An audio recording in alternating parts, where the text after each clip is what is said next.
चेकअपसाठी आलेलो आहोत. तर इथे आम्ही क्षितिजा ताईंना आणि रोहिताला विचारतो की त्यांना आमचा कार्यक्रम कसा वाटतो.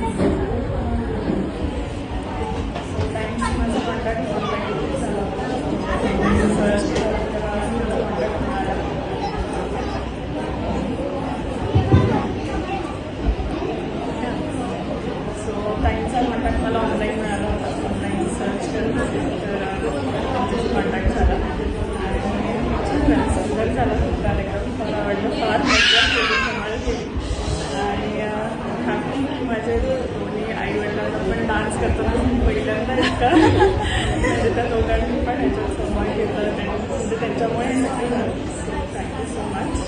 फार आवडलं. सगळ्यांचं म्हणजे खूप म्हणजे गोड असं उठून दिसत होता. थँक्यू. आता आम्ही त्यांना आमचा कार्यक्रम कसा वाटतो. श्री रामदत्त सांस्कृतिक कलाक्रीडा केंद्र यातील या महिला भगिनी या ठिकाणी आल्या आणि त्यांनी महाराष्ट्राची संस्कृती या डिजिटल इंडियामध्ये आणि डिजिटल महाराष्ट्राचा म्हणावं लागेल त्या याच्यामध्ये महाराष्ट्राची संस्कृती काय आहे. आणि आम्ही पूर्वी गाणी ऐकली होती म्हणजे मंगळागौर किंवा आता गणपतीची गाणी ऐकली होती, पण ह्यांचं ते कलेक्शन आहे आजचं जे आम्ही ऐकली पहिल्यांदा ऐकलंय खूपच छान.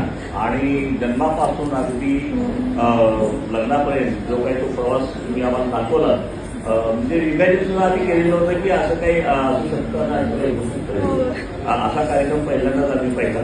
आणि आमच्या सगळ्या भगिनी ज्या मराठमोळी दिसतात एकदम मराठी संस्कृती जपतात ह्या म्हणजे सगळीकडं वेगळं वातावरण आहे पण मराठीचा जो संस्कृती आहे ती खूप छान या ठिकाणी दर्शनाला घडवला आपण. खूप खूप आम्ही आपले आभारी आहोत. आमच्या कार्यक्रमात आपण शोभा आणली आणि नक्कीच आपल्या कार्यक्रमाचा आम्ही चांगला प्रचार करू प्रोपगंडा करू आणि इतरांना नाही सांगू. थँक्यू. इथे आपण सगळ्या